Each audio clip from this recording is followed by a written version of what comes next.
लेकिन मोदी योगी तेरे जुल्म के सामने अफजाल अंसारी कभी घुटना नहीं टेकेगा। स्कूल गिरा दिया, घर गिरा दिया गया। मेरा हौसला तोड़ने के लिए मेरा छोटा भाई मुख्तार अंसारी जो 18 सालों से जेल में था, उसको जेल के अंदर 19 मार्च को जहर खिला दिया गया। मेरी जड़ें खोदने की कोशिश की, दुकानें गिराई, होटल गिराया, फार्म हाउस गिरा दिया, जगह जमीन खेत बाग बगीचा कुर्क कर लिया गया। दिल्ली के मुख्यमंत्री अरविंद केजरीवाल को जेल में डालेंगे इसलिए कि सरकार की तैयार हो जाइए 1 जून को। राशन की दुकान पर किरासन तेल भी मिलता था। बोलिए माता बहन आप लोग बैठी हैं, मिलता था कि नहीं किरासन तेल? देखो मोदी चीनी कहत हुआ कि शुगर बढ़ता बहुत। 1 बीघा खेत 400 रुपए में जोता जाता था। और तीसरी बार जब लौट के आया तो होलडाल बांध करके बुढ़िया बिस्तर सब साथ लेके आ गया कि अब सदा और सर्वदा के लिए हमारी नौकरी का कार्यकाल पूरा हो गया, अब हम घर पे आ गए। आप सोचिए वो जवान जो सीमा पर खड़ा है देश की रक्षा के लिए, अब क्या उसके अंदर वो जज्बा होगा जिसको पता है कि हमको अगर यहां कुछ हो गया तो हमारे बाल बच्चों को पेंशन भी नहीं मिलेगी। उस सेना के जवान को अगर दुश्मन की गोली लग गई तो उसकी लाश को न शहीद का दर्जा मिलेगा और न लाश को लपेटने के लिए तिरंगे झंडे का कफन मिलेगा। ऐसी स्थिति में मोदी की सरकार ने नौकरी तो खत्म ही कर दी, जो नौकरी रही सही थी भी उसका भी स्वरूप बदल करके बर्बाद कर दिया। महंगाई चरम पर।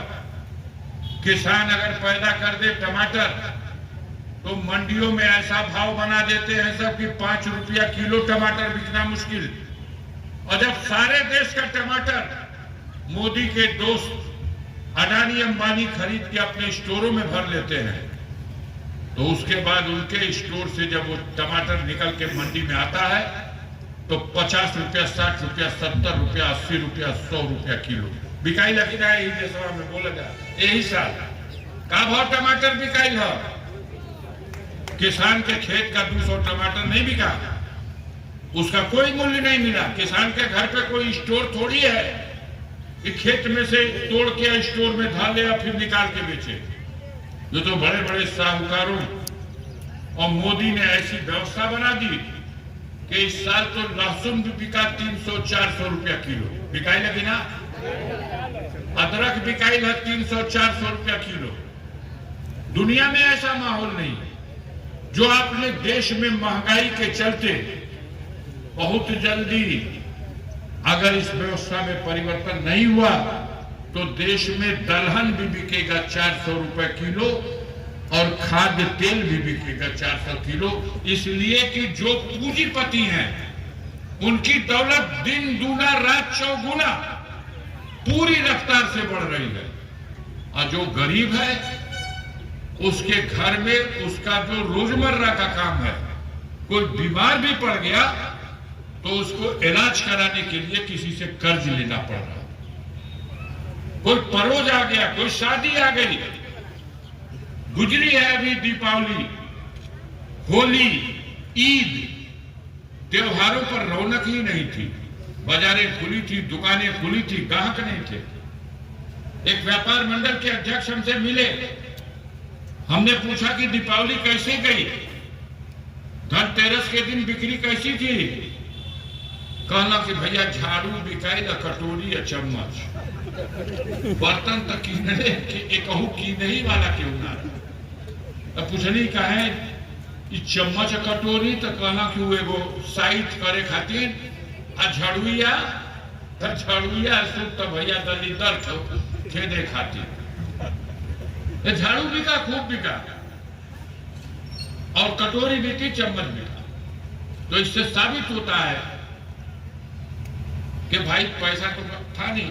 होली का त्योहार अभी मार्च में तो गुजरा है, पूरे परिवार का साल भर का ये त्योहार है। बच्चे कपड़ा बदल बदल के शाम को 2 बजे, 3 बजे, 4 बजे ये वक्त ऐसा होता था कि लाइन लगा के एक दूसरे के घरों में जाते थे और अपने बुजुर्गों को आशीर्वाद लेते थे, घूमते थे। एक जश्न का माहौल, कहीं त्योहार आ रहा, गुजर जा रहा, कहीं पता नहीं। मोदी जी ने देश की जनता को मूर्ख बना के रख दिया। कोरोना आया, तबाह कर दिया पूरे देश को। आपने एक बैक लॉकडाउन लगाया, रेल भी बंद कर दिया, रोड भी बंद कर दिया। तड़प के मर गए गरीब, जो दूर दराज रोजी रोटी के लिए गए थे मजदूर, वो पैदल चल दिए। कितने घर पहुंचे नहीं, रास्ते में मर गए। जो घर पहुंच गए उनको दवाएं नहीं मिली, अस्पताल पहुंच गए, ऑक्सीजन नहीं मिला, गंगा जैसी नदी लाशों से पट गई। और देश का प्रधानमंत्री अपने देश की जनता को मूर्ख बना रहा है। इतना बजे ठीक टाइम याद कर जा, अपना अपना घर में छत पे चढ़ लिया जा, और दोनों हाथ में थाली ले लिया जा, घंटा मंगा लिया जा, खपड़ा पे चढ़ लिया जा, अब खूब जोर जोर से पीटे शुरू कर लिया जा, कोरोना भाग जी। पिटला जा कि ना, घुड़खुड़ों में इतना पिटाई कि घुड़खुड़ा में जो घंटा पिटात रहे तो जलालाबाद में सुना था। क्या मूर्ख बना रहे हैं आप। एक बेर कह दिया कि देखा एकदम अन्हार कर दे जा, केहू का घरे बत्ती ना लौके, खाली मोबाइल से चकमक जा, कोरोना भाग। आज तो सोचिए कि देश को कहां पहुंचा दिया। मोदी ने कहा था कर्ज मुक्त करा देंगे इस भारत को, और प्रचार कराया मीडिया के माध्यम से कि भारत तो विश्व गुरु हो गया। भारत इस दुनिया का एक शानदार राष्ट्र है। जनसंख्या के एतबार से हम दुनिया में सबसे ज्यादा जनसंख्या वाले राष्ट्र हैं। दुनिया के सारे राष्ट्रों की 3 श्रेणी है। पहली श्रेणी उन राष्ट्रों की है जिन्हें विकसित राष्ट्र कहा जाता है। उसमें जापान है, अमेरिका है, ब्रिटेन है, चीन है, फ्रांस है, ऑस्ट्रेलिया है। अब दूसरी श्रेणी कौन है? जो विकासशील देशों की श्रेणी है, उसमें भारत भी था। जब अब्दुल कलाम साहब राष्ट्रपति हुए थे, तब उन्होंने देश की जनता से आह्वान किया था कि आओ सब मिलकर संकल्प ले कि भारत को द्वितीय श्रेणी विकासशील राष्ट्रों की श्रेणी से ऊपर उठा करके और हम विकसित राष्ट्रों की श्रेणी में अपने देश को ले जाएं। तीसरी श्रेणी का तो कोई नाम भी नहीं लेता था। जो अनुदानों पर, कर्जों पर पलने वाली राष्ट्रों की श्रेणियां हैं, तीसरी श्रेणी। आज भारत मोदी आपके राज्य में विकासशील राष्ट्रों की श्रेणी से विकसित श्रेणी में जाने के बजाय नीचे तीसरी श्रेणी में, जिसमें बांग्लादेश है, श्रीलंका है, पाकिस्तान है, म्यांमार है, जो अनुदान और भीख पे जीवन जी रहे हैं, आपके भारत को भी आपने उस मुकाम पर पहुंचा दिया। आप कहते हो भारत आत्मनिर्भर बन गया। भारत आत्मनिर्भर बन गया, कितना कोरा मजाक है। आपने देश की जनता से कहा हवाई चप्पल पहन के चलने वालों, हवाई जहाज में उड़ाएंगे तुमको, और आपने भारत सरकार की एक ही एयरलाइंस थी, एयर इंडिया, उसको आपने बेच दिया। एयर इंडिया बिक चुका है। दुनिया में कोई ऐसा राष्ट्र नहीं है इतना बड़ा जिसके पास अपनी एयरलाइंस ना हो। अंडे के बराबर जो भारत के एक जिले के बराबर भी जो राष्ट्र है, प्रदेश तो छोड़ दो, उत्तर प्रदेश दुनिया के 5वें राष्ट्र के बराबर है। और हम तो कह रहे हैं कि भारत, उत्तर प्रदेश एक जिले के बराबर भी जो राष्ट्र है, गाजीपुर जनपद के बराबर जो राष्ट्र है, उनके पास अपना एयरलाइंस है। भारत ऐसा देश है जिसके पास अपनी कोई एयरलाइंस ही नहीं है। और हमारे गुरु कहते हैं कि हम तो आत्मनिर्भर बना दिए, भारत को विश्व गुरु बना दिए। ये अमृत काल है, ये अमृत महोत्सव है, ये राम राज आ गया। अगर यही राम राज है क्या कि हम 5 किलो अनाज देते हैं गरीबों को? आप जर्मनी में जाके बोलते हो कि 80 करोड़ गरीबों को जब सरकार फ्री में अनाज देती है तो उनके घर चूल्हा जलता है और उनके बच्चों के मुंह का निवाला बनता है। यह अपमान नहीं है गरीबी का? मोदी जी झूठ बोलते हैं आप। अनाज का जहां तक सवाल है, हम भूल जाने वाले लोग हैं और आप मूर्ख बना रहे हो। मोदी जी जो 5 सेर अनाज देते हैं आप, इस अनाज की कीमत 100 रुपया है। अगर गेहूं दिया 5 सेर तो कितनी कीमत हुई? 100 रुपया। और अगर चावल दिया 5 किलो तो उसकी कीमत हुई 150 रुपया। आप कहते हो हम हर महीने 100 रुपए का अनाज और 150 रुपए का चावल, चाहे अनाज दिया या चावल दिया, देते हैं, फ्री देते हैं। ये तो कोरी बकवास है, झूठ है, महाझूठ है। आप तो अभी प्रधानमंत्री नहीं बने थे, उसके पहले भारत सरकार, मनमोहन सिंह की सरकार ने एक कानून बनाया था, खाद्य सुरक्षा अधिनियम। और खाद्य सुरक्षा अधिनियम के अंतर्गत भारत में यह कानून बना दिया गया कि भारत का हर नागरिक सरकारी सस्ते गल्ले की दुकान से 2 रुपया किलो गेहूं और 3 रुपया किलो अनाज पाने का हकदार होगा। याद है कि नहीं ये कानून आपको? हम आप लोगों से पूछते हैं, बताइए। अगर आप इसे नहीं याद है तो मोदी जैसे लोग आपको इसी तरह बेवकूफ बनाते रहे। मनमोहन की सरकार ने 100 रुपए के अनाज को 90 रुपया उसमें से छोड़ देने का कानून बना दिया था। 20 रुपए किलो गेहूं को 2 रुपए किलो का रेट बना दिया था। 30 रुपए किलो चावल को 3 रुपए किलो का। हाँ, अंतर यह था कि पहले 35 किलो मिलता था गेहूं और उसके बदले आपको पैसा देना पड़ता था 2 रुपए किलो के हिसाब से, 70 रुपया। पहले 35 किलो चावल मिल गया तो आपको 3 रुपए किलो के हिसाब से पैसा देना पड़ता था। लेकिन तब राशन की दुकान पर चीनी भी मिलती थी, तब राशन की दुकान पर किरासन तेल भी मिलता था। बोलिए माता बहन, आप लोग बैठे हैं, मिलता था कि नहीं किरासन तेल? देखो मोदी चीनी कहत हुआ कि शुगर बढ़ता, बहुत बीमारी है, लिए चीनिया बंद कर देते। किरासन तेल बाजार में 75 रुपया लीटर भी नहीं मिलेगा। मोदी जी, आपने चीनी तो खा लिया, अब तेल को पी लिया। अब बदले में आपने 10 रुपया छोड़ा है महीना में। 10 किलो 5 किलो गेहूं का 10 रुपया लेकर के मनमोहन की सरकार गेहूं देती थी, आपने 10 रुपया छोड़ के फ्री में कर दिया। एक महीने में 10 रुपए आपने छोड़ा है, 90 रुपया मनमोहन के कानून से छूटा है। 150 रुपए का चावल आपके खाते से 15 रुपए की छूट है। 135 रुपया मनमोहन सरकार के उस कानून से जो खाद्य सुरक्षा अधिनियम है उसकी छूट है। आप धोखा देके जनता को कब तक चलाओगे? आप कहते हो कि अभी 5 साल और फ्री चलेगा। मैं कहता हूं मोदी जी, जनता के बीच में शर्म करो, माफी मांगो और कहो हमने 2 करोड़ बेरोजगारों को रोजगार देने का वादा किया था, मैं अपना वादा नहीं पूरा कर पाया, मुझे क्षमा कर दे देश की जनता। आने वाले दिनों में मोदी आपको यह कहना चाहिए कि गरीबों, हम फ्री अनाज नहीं देंगे, हम तुम्हारे बच्चों के हाथों को रोजगार दे देंगे ताकि रोजगार से वो अपने लिए कमा करके अपने पेट भरने के लिए रोटी का इंतजाम करें। उस रोटी में स्वाभिमान होगा गरीब का, उस रोटी में सम्मान रहेगा तुम्हारे भीख के गेहूं से। 10 रुपये की भीख है सरकार की और चकवा की 5 किलो दे रहे। 5 किलो तो पहली सरकार ने भी दिया, 10 रुपया लेके दिया, तुमने 10 रुपया भी छोड़ दिया।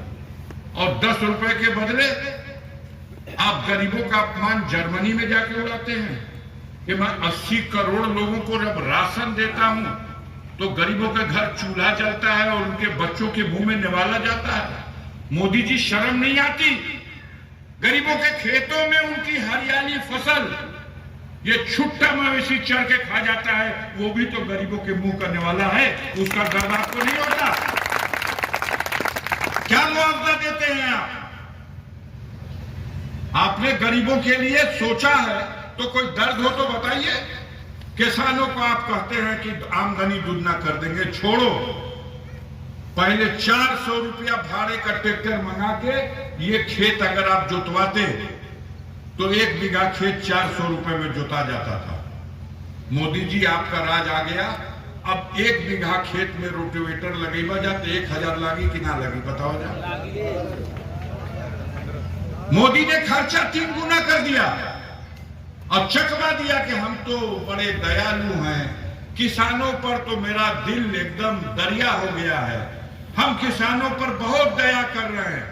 मोदी जी कोई दया का नमूना बताइए, आखिर क्या दया किया किसान पर?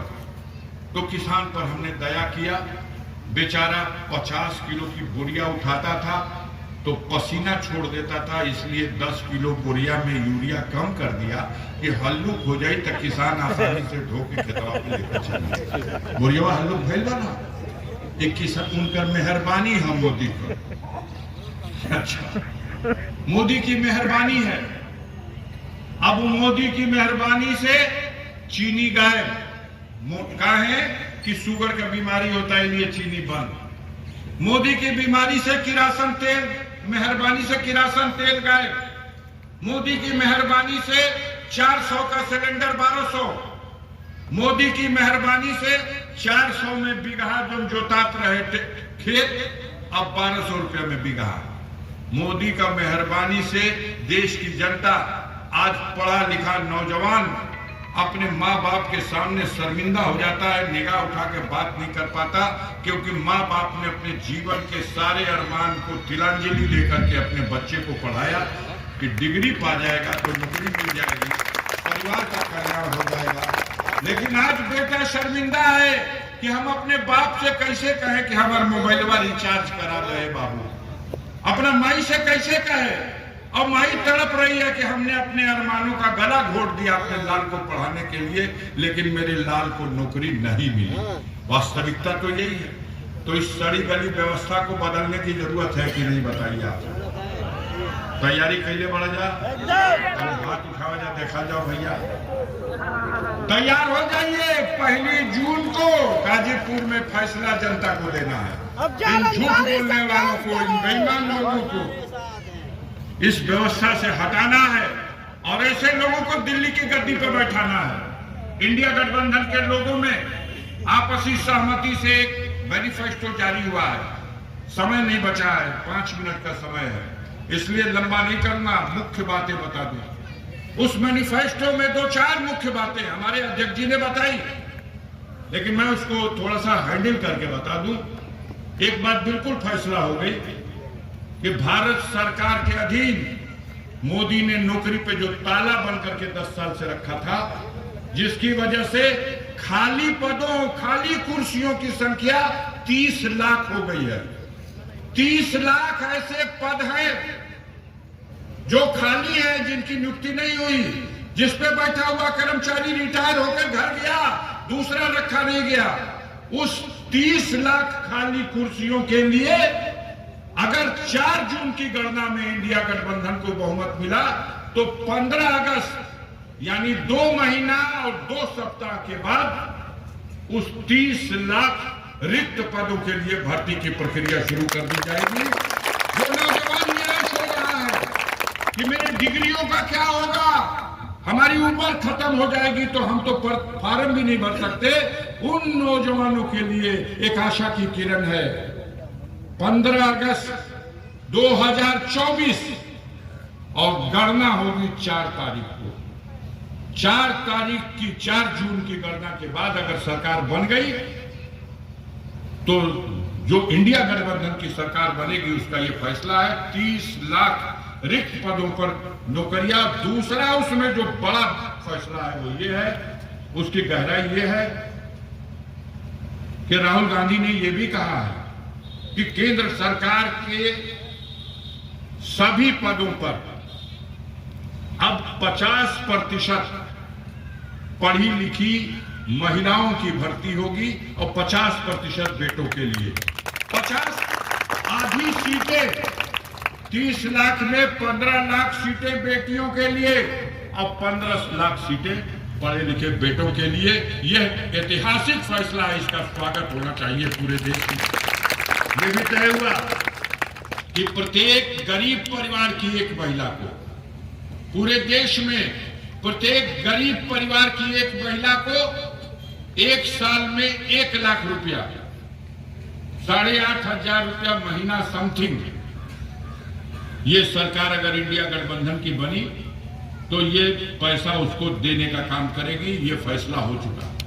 तमाम किसानों के कर्जों को माफ करने के सवाल पर अब किसानों के उपयोग में आने वाला थ्रेसर हो, पंपिंग सेट हो, ट्रैक्टर हो, जो भी उपकरण किसान के इस्तेमाल का है, उन इस्तेमाल होने वाली वस्तुओं से जीएसटी का टैक्स खत्म करके माफ कर दिया जाएगा और किसानों को ये बहुत बड़ी राहत मिलेगी। तमाम लंबे चौड़े कई प्रोग्राम हैं, इसको हम मैनिफेस्टो की कॉपी आपके पास भिजवा देंगे, हमारे कार्यकर्ता बांट देंगे, हम उसे विस्तार करेंगे तो बड़ा समय लगेगा।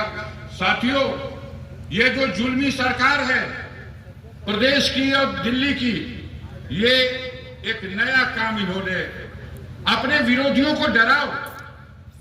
आपके यहां भी जो सज्जन चुनाव लड़ने आए हैं, प्रधानों को धमकाया जा रहा है, क्षेत्र पंचायत के सदस्यों को धमकाया जा रहा है, राशन के दुकानदारों को धमकाया जा रहा है, जिला पंचायत के सदस्यों और स्कूल चलाने वाले मैनेजर और प्रिंसिपलों को कहा जा रहा सेंटर कैंसिल करा दिया जाए, स्कूलिया का मान्यता रद्द करवा दिया जाए, राशन का कुटवा खत्म हो जाए, प्रधान जी खतवा सीज हो जाए, जांच करा दिया जाए। दिल नहीं जीत के लेंगे ये जनता का, धमका करके लेंगे, डरा करके लेंगे।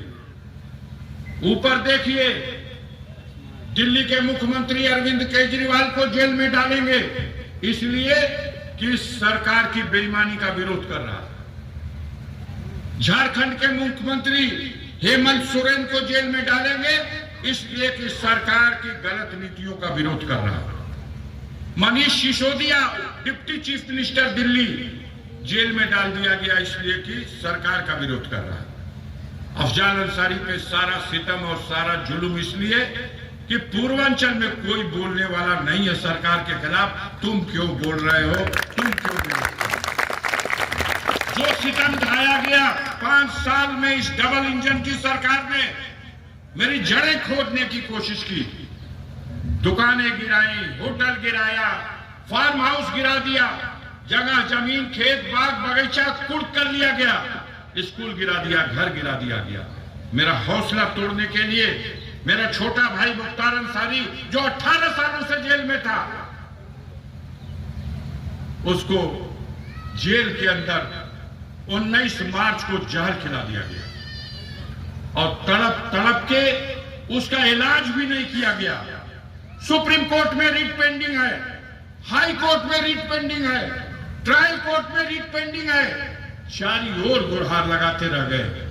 लेकिन इस तरह का इंतजाम किया गया कि वो 28 तारीख तक उन्हें कोई मेडिकल फैसिलिटी, कोई एड, कोई सहायता, कोई इलाज न दिया गया और 28 तारीख को उनकी मौत हो गई उस जहर के वजह से। और बहाना बनाया कि मुख्तार साहब को जेल में हार्ट अटैक आया, हम लोग अस्पताल ले गए, 9 डॉक्टरों की टीम लगाया बचाने के लिए, नहीं बचा। ये झूठे बेईमान और मक्कार ये सिर्फ इसलिए किए कि इनके इस सितम से शायद अफजाल अंसारी और उसके परिवार के लोग, उनका हौसला टूट जाए, वो घुटना टेक दे। हमने कहा कि जाने वाला तो चला गया, लेकिन रमजान के उस महीने में जिस तरह से जहर देकर तुमने उसको मारा, उसने शहादत का दर्जा पाया है। उस शेरे दिन इंसान को सामने से उसका मुकाबला नहीं कर सके तो कायरों की तरह उसको जहर देके मारा है। मरना हमको भी है, दुनिया में जो आया है मरेगा, लेकिन ए मोदी योगी, तेरे जुल्म के सामने अफजाल अंसारी कभी घुटना नहीं टेकेगा। तुम्हारे जुल्म का मुकाबला करेंगे, अंतिम सांस तक मुकाबला करेंगे। तुमने 5 साल में मेरे जड़ खनने की, मेरी सोर उखाड़ने की कोशिश की, तुम कामयाब नहीं हो पाए हो। अब वक्त मेरा है, मैं इस जनता को साथ लेकर के पूरे पूर्वांचल में तुम्हारी सरकार की तरफ वोट के तुम्हारी सरकार को हक गिराने का काम करेंगे।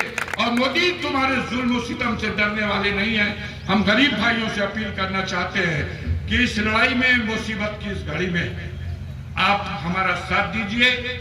अपने अगल बगल में बहुत से लोग हैं जिनको मैं अपनी बात नहीं पहुंचा पा रहा हूं, उनके कानों तक मेरा संदेश पहुंचा दीजिए।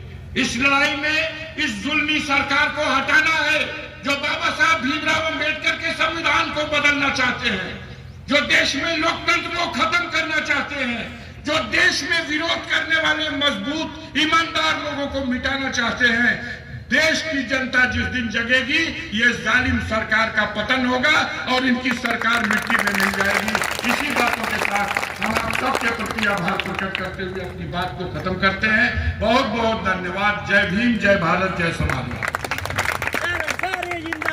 जिंदाबाद जिंदाबाद। से सभा की कार्रवाई समाप्त की जाती है।